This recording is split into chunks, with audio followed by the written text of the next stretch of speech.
Welcome guys to a new video for you guys, and today we'll be going to be talking about History Collection and of course about my expertise in Gear Chronicle to make a sort of like test deck profile of what my rough idea is for the upcoming format.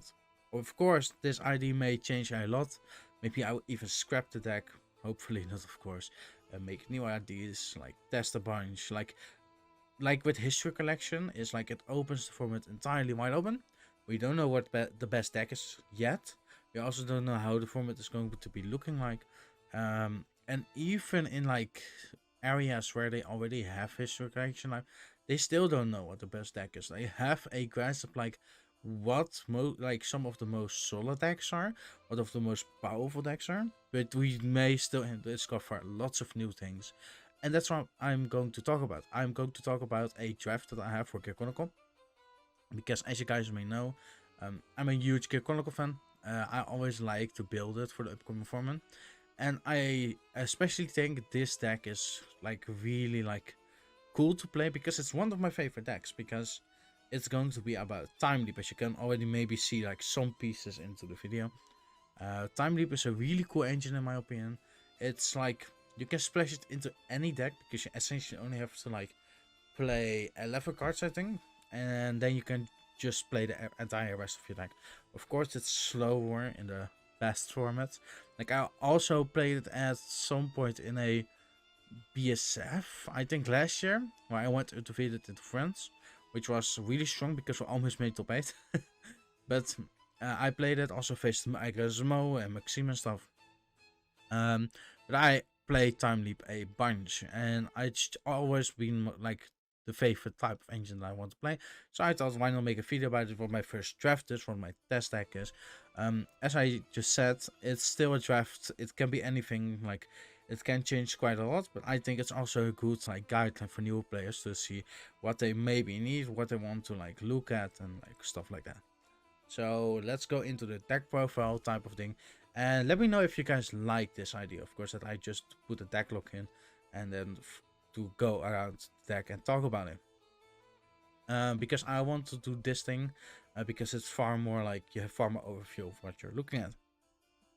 So at first we have the OG Chronojet. Of course you need this in order for you to use the new Striders, or like the new Striders or G units. For cases lost, like Lost Stage Dragon or something. It's pretty garbage, but Stride and GB for Gear Chronicle is huge. Like I played like the Time Leap engine already early on. Like I already like it, but it's so slow compared to other engines. And especially now with premium, how fast it has become. You need like faster engines. But now that you can already skip to Stride way up on the Squid 2, that's pretty strong, and we are going to capitalize on it. So I'm going to play with the Time Leap engine, as you can see. And for that we play, I will first talk about this engine. And this is essentially the V-Chronogen. So why do you play a 2-2 split? And in my opinion, I think it's maybe wrong to play, but I want to test to see how it feels like in order to say if it's wrong or not. Like the thing is, you can already say from the get-go that like all the engines are bad. That if you haven't tested anything, then you don't know, of course. So I play now 2-2 split, and essentially the idea is, let's say for example you go second, then the old Chronojet or the OG Chronojet doesn't really do it too much because it allows you to go into the new G units, of course, but it doesn't allow, like it has a pretty weak like going second type of mechanic. Because the thing is with going second, if you go into the Striders you can of course do that, but it feels bad because you don't have like the thing is, how I feel with History Collection is the first stride of the game is all the new Striders, and they're pretty okay because they accumulate GB, Marcus and stuff like that. But the first few stride is like the strides like Professor, like you have history built, everything, like you have so many good strides going first, or like your first real stride. I just see like the stride is as a setup stride, and then you go into the real stride. So you sort of have like a semi going first and semi going second favoritism. And I play a 2-2 split because you can essentially like filter out the correct way tree which we want to ride. You will see that later into the deck. You have a couple of cards that just search out the cards. And then I play one copy of Conjure Dragon G. This is my favorite card in Air Chronicle by far. This is like, I really like this card. I played it in the past a bunch. First of all, it is the time leap ability, so it like synergizes with your other time leap cards. And also, I want to play a 5th white target. Like, here's the thing, like, it doesn't really even have to be the 5th white target. It just needs to be a grade 3. But because you can only ride consistently to another coordinate set, I thought, why not put this in? First of all, with its stride ability, you can make it so that you can find the correct card you want to like combo off with. Like, just go Ubertar, go Melum, and you already gain a plus of Ubertar. And then you also have some Melum on field, of course. But you can also do different things with Horn Release and stuff. You have so much setup, and like setup in the main phase for Kinderkonok is already pretty harsh. Because we don't really have that much of it. Like, the best thing we have is Grunta. But you need to have Grunta on your hand and a counter with Sun Blast. And this is just free. Second of all, it will still be like 13k base for the quest. And also, because that's the time ability, it also gains power of history build when it's like face up in G-Zone. So that means that this is also a good rearguard to call, or like a better rearguard to call. And we just want to have a 5th rearguard in order to filter it out to like search to maybe the correct grade 3, of course. One upstream, we play not that many targets, right? But the targets we play are incredible. So upstream essentially is the D-series card. It's really powerful in the sense that it can like search a card from your deck and call it a stand, which the old one didn't, but put it to the back to the deck as a cost instead of like just like a part of the skill. So that means you cannot do the TikTok shenanigans again with the upstream, but like the fact that it's 10k base and also 5k on the skill makes it so it hit perfect numbers when you go first, because then you will hit 50 against your opponent's stand, which already feels like quite strong in my opinion. And you can search out like cards like Honolulu or like Kishito Dragon, which we'll be talking later about. Steam Mechanic Nabu, always a pretty good card. This card does synergize with TikTok Walker. And it's one of like the cards you like attack with at the end of your like combo turns. It will attack for huge because of the markers, the crest, and everything like that. And it's also a good early game card to play with. I only play one because like the thing with Time Leap, you can play a lot of like singular one-offs, because you can just search them out whenever you want, of course. You have History Maker. History Maker is a on-attack Time Leap for a counterblast. And essentially what it, like the great things about it, it doesn't need to be boosted, which a lot of people still think. It's not once per turn, so if you get to restand it, then it can still use the skill. The only thing, it is a 9k base and it is a GB reliant skill. So those are the worst parts about that card. Luckily it's got reprinted also, so it's really accessible. Like, this entire thing is pretty accessible in my opinion, except for the Mesa here and the Melon, unfortunately. Then we go to the most controversial part, and that's the Air Cup. I feel till now that I want to play Air Cup instead of Antirana, and that's huge. Like, first of all, when you look at this deck, you don't see a lot of steam mains. Like, the two steam mains you see is like Melum and Ribble. But if we don't, like, if we play Antirana, then we don't play Ribble. What will we talk about when we come to Ribble. But the thing is with Air Cup and Ribble, you essentially go +2 for a Counter Blast and Soul Blast, because the Counter Blast for Air Cup is like discard 1 and then like gain drive check, so you go net neutral. But Ribble allows itself to go every discard card you have to go into a plus, because on itself you gain a body and you get a draw, which is like +1 on each other, and you get to cycle normally back to deck.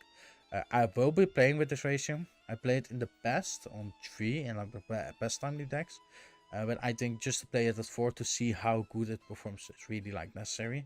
I rather want to play a card at 4 and see how impactful it is than to play like 2, because then it feels like a sort of like my time is wasted to try and see the card, of course. For Mesa Gears, this is a pretty expensive card. I luckily already have 4 of it. It allows you to gain the crest, which is really powerful. Like, its stand is already nuts. And the premium, I feel, is insanely broken when you have it on the correct timing. I just want to see, like, because this card is essentially a break for the rest of the game after the point. I just want to see how good this card on itself is. Want to test it, and that's why I just played it for. Maybe I will go lower. I feel the quest is insanely broken, but it can also be super awkward because it only really works on grade 1, and when you ride it on grade 1 then it's insanely strong. Lost Guild 8. This is the card that gives you consistency in like finding the correct grade 3, because you can just reveal Grunge and G and then search Grunge at either the OG or the free one, of course, and with that you have lots of flexibility. And Wibble is the card that glues the entire deck together, in my opinion. The thing is, if you play a lower timely package, is that you don't have the correct target spec in deck anymore. And Wibble fixes that, first of all, by putting Orients on the bottom of your deck so you can switch them out again and stuff like that. And it accumulates like additional bodies that you can use for Ravana, boosters for History Make. You can do lots of stuff with the bodies you accumulate. And that's why I essentially really like Wibble. Wibble is always part of the time leap engine after she came out, and so we play her. We play Melum, and the reason why we play Melum is because they're also part of the time leap engine. So Melum goes into Uvartar, because at the end of the battle she attacked, and she can go back to the bottom of the deck. It's not a cost to go back into the deck, and you can time leap the card she got out, which is the Grade 0 Uvartar with History Maker, and then you go into a Melum once again, because Uvartar accumulates additional plussing on the field. Then we have Honli. Honli is an extremely powerful card after the errata it has received, of course. But we have to see how powerful it is, and maybe if we want to play, maybe even a playset of like this card. Like, it can be an incredibly powerful card, but for now I just want to see it at like 1. I just want to have it in my deck as like a 2-level option, because you can just call it out to upstream or Grunge and G. And upstream you can just call out because of time leap.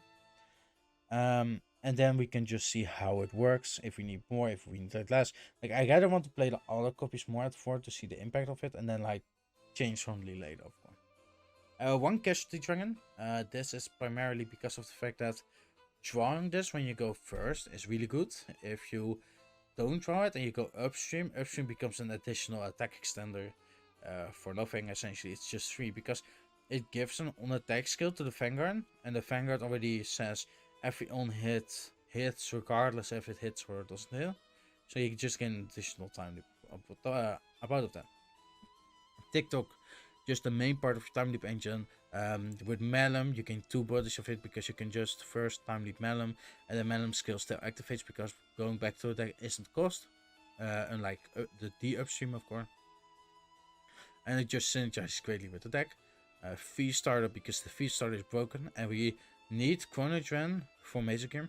And then the trigger ratio is pretty normal. Like, you have the over trigger, 4 heals. Like, the thing is with Ravana, it's like not Ravana, Entrana. It's like, if you play Entrana, you need to sort of play heals to increase the consistency of your Steam Maiden. But it really feels bad in this current format, or like the upcoming format, I think, because you really need defense triggers. And then you need to play Uluwu, which is like awkward. Also, what I didn't tell you about is like Wibble. Soulblast cost is really important. You want to play it every single time. But if you don't play Wibble, or like play Antarana, then you don't really have to solve for Wibble most of the time. So that's why it also convolutes there. Uvartar is just for your plussing engine. The thing is, why you want to play 3 and 3 Melum is because it's the same starter. Like, if you open with Melum and if you open with Uvartar, it's the same card. Only the thing is like, Melum can go into a TikTok worker, which Uvartar of course cannot really do. But for the rest, it's like the same starter, and this deck is really peaceful line. 4 draw triggers is not that weird to see. And then the 4 new crits, because I think they're incredibly broken. Then we go to the G zone. Next stage in combination with G next stage allows you to first stride into G next stage if you really need to, in like Merconi matchup type of thing. And then afterwards go into D next stage through Groovy, so you don't need to discard an additional copy of your Cornijet. The thing is with like discarding Cornijet, because you already play so few of them, it's really awkward to then discard a Cornijet and already ride a Cornijet. Schleishma is good in this deck, but it's worse than Steam Maiden, because Steam Maiden already accumulates a bite zone on its own. This normally does it after like your first ride. Bearlock, you don't have as many body sheets you want to sacrifice. And also like Bearlock. Bearlock is still an insane card, but I really like it at 1. You can see it play at 2, but that's only if you want to accumulate GB. History build is the main strike instead of Lishma. You go for a time leap engine because like all the cards synergize better with time leap, funnily enough. And also when you go into second stride or like your first stride after a lost stage, history build is a far better strike. Dust for finishing. Gear Goofy is just like the extender for your next stage. Just copies history build and next stage for an incredibly powerful turn. Pandora Chimera is like a card I do see less often, I think, or I will see less often.